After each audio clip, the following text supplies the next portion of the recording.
Offices में जब औरत मीनोपॉज हिट करती है, मीनोपॉज के टाइम में भी कहते हैं अरे शी इज़ वेरी मूडी, अरे ये काम नहीं कर पाएगी, अरे don't give her the task, don't call her in the meeting. These things have to stop. हर एक औरत अपने अपने डिपार्टमेंट में, अपनी लाइफ में वी हैव टू स्ट्राइव, ताकि हम आगे आने वाली जनरेशन्स के लिए एक एग्जाम्पल सेट कर सके। अगर दूसरी औरत तब उसका बढ़ावा दे, थोड़ा सा इंकरेज करे, कोई बात नहीं, मारो पेडल, चलो आगे, तो बहुत ज़रूरी है कि एक दूसरे को इंकरेज करें, बहुत ज़रूरी है।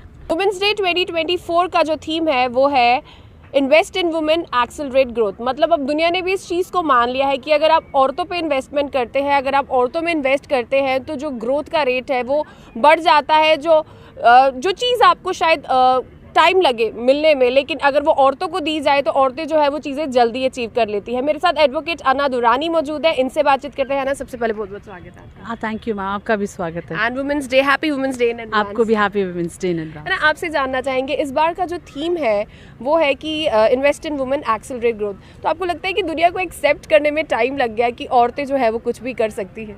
हाँ मैम, ये तो दैट इज़ वेरी ट्रू, क्योंकि बहुत पहले से हुआ आ रहा है कि पहले औरतों को तो वोटिंग राइट्स भी नहीं थे, बाद में जाके जब बहुत ज़्यादा संघर्ष किया उसके बाद वोटिंग राइट्स मिले।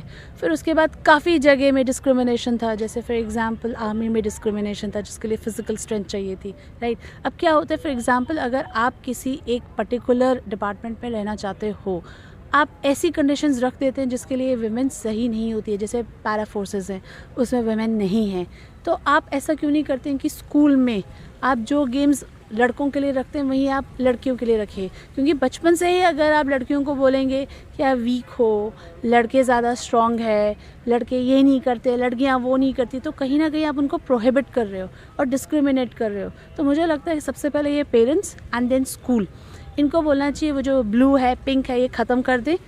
Let it be the choice कि जो बच्चों को पसंद है वो कर ले, आगे उनको क्या करना है ये उनकी मर्ज़ी है। If a girl wants to play volleyball तो उनको खेलने दीजिए, अगर वो थोड़ा सा फिजिकली स्ट्रॉन्ग बन जाती है, there is nothing wrong in that. Ma'am देखिए, क्लास 1 से क्लास 12 तक आप पढ़ाई करते हैं, राइट। क्लास 12 के बाद जब आप टैलेंटेड हैं और आपको अपॉर्चुनिटी नहीं मिलती है, इंसान तो आधा डिप्रेशन में वैसे ही ख़त्म हो जाता है।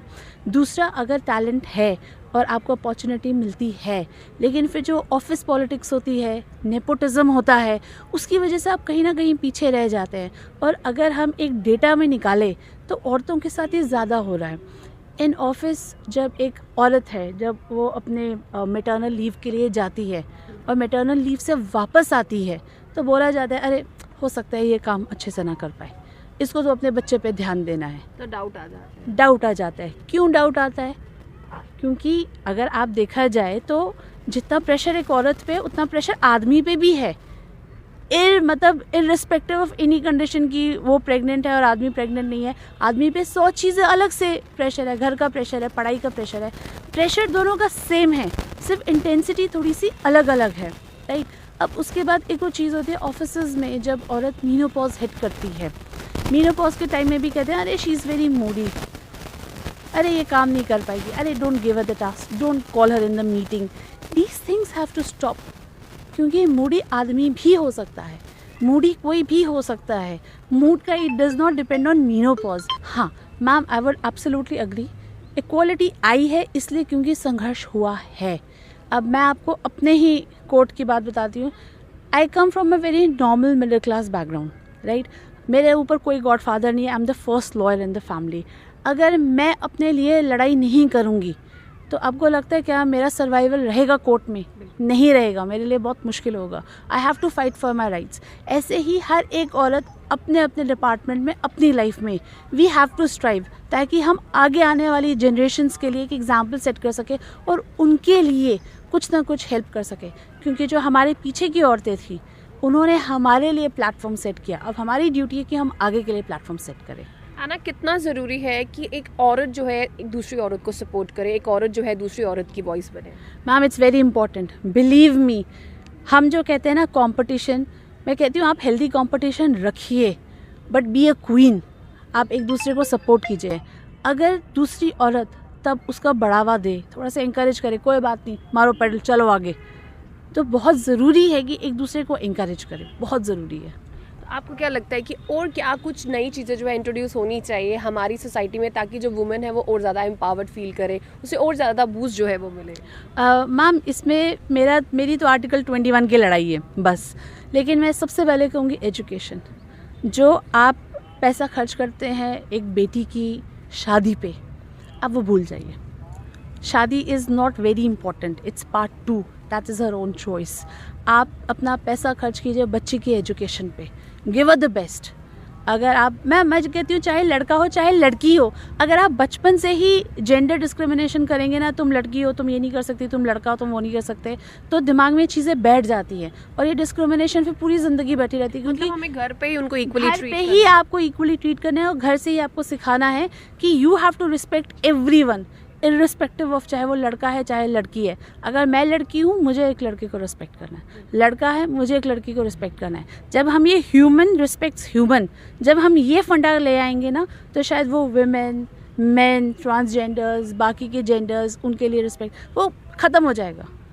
क्योंकि आपको दिमाग में ये बैठा हुआ है कि जो भी इंसान है सामने आपको उसकी रिस्पेक्ट करनी है। तो मुझे लगता है बच्चों को सबसे पहले ये सिखाना पड़ेगा। मैम, एक जनरेशन जो होती है ना, a child is raised bye a village, ये एक अफ्रीकन प्रोवर्ब है। तो सिर्फ मेरी या आपकी रिस्पॉन्सिबिलिटी नहीं है, जितने भी नेबर्स हैं, स्कूल है, सोसाइटी है, इवन द पॉलिटिशियंस पे तो सबसे ज़्यादा रिस्पॉन्सिबिलिटी है। हम हर किसी की ये रिस्पॉन्सिबिलिटी है, कोई भी बच्चा हम देखें, चाहे अपना है चाहे कोई और है, हमें उसको सही बात सिखानी है। ये बहुत इंपॉर्टेंट है। अना, आपका क्या मैसेज रहेगा इस वुमेंस डे पे औरतों के लिए? मैम, मैं क्या मैसेज दूँ? मैं तो सिर्फ एक ही बात कहूँगी कि गेट योर सेल्फ एजुकेटेड और फाइनेंशियली इंडिपेंडेंट पढ़िए। क्योंकि पैसा बहुत इंपॉर्टेंट है आज के लाइफ में। आप फाइनेंशियली इंडिपेंडेंट रहिए, आप अपने डिसीजंस लीजिए, respect everyone, be reasonable, take care of everyone around. And एक औरत का जो औरत होती है ना मैम, उसका एक अंदर से होता है कि नर्चर करना है, keep nurturing everyone just like mother nature does. Thank you so much. ये थे हमारे साथ एडवोकेट अना दुरानी। तो कल वुमेंस डे है, तो सबको happy women's day in advance. और औरत में बहुत ज़्यादा शक्ति है, क्योंकि ऊपर वाले ने इसे बहुत यूनिक बनाया है और आप जो चाहे आप कर सकती हैं।